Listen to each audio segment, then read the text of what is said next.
Hi everyone, welcome to my channel the little kitchen. আজকে আমি বানাবো মেথি কারি। ফার্স্ট টাইম আমি বানালাম এটা, আর একদম আলাদা একটা রেসিপি।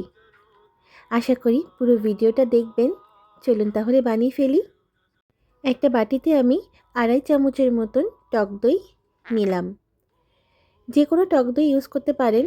আমি এখানে প্যাকেটের আমুলের টক দই ইউজ করেছি। চামচ দিয়ে টক দইটাকে ফ্যাটিয়ে নেব।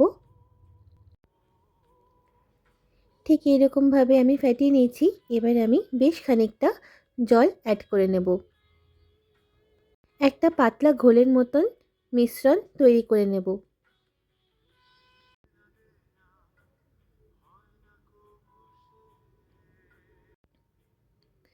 এবার আমি অ্যাড করব 3 চামচের মতন বেসন।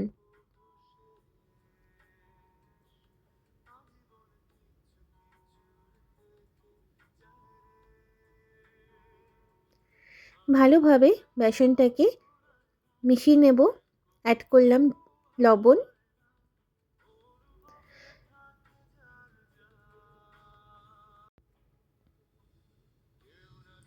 অ্যাড করলাম সামান্য হলুদ। এবার খুব ভালোভাবে মিশিয়ে নেব যাতে কোনো লাম্পস না থাকে।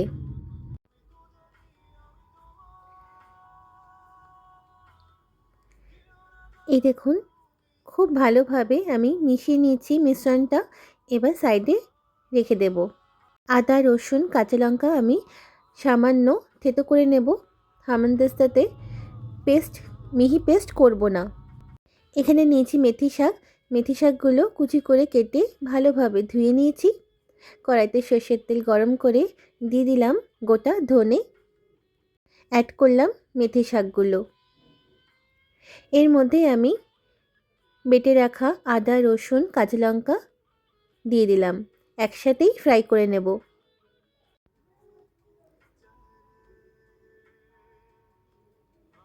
3-4 মিনিট সব একসাথে ভেজে নেব। এখনই এত সুন্দর গন্ধ বেরিয়েছে।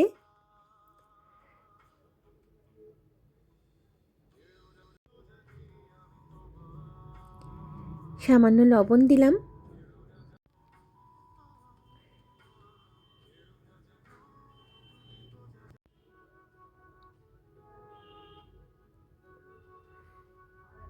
ভাজা হয়ে গেছে।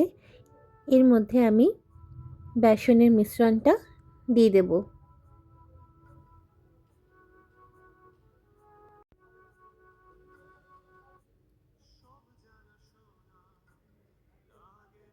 গ্যাসের ফ্লেমটা মিডিয়াম রাখবো। 2-3 মিনিট জাল দেব। দেখুন কেমন একটা ঘন হয়ে গেছে। এর মধ্যে আমি এবার জল অ্যাড করব 1.5 কাপের মতন।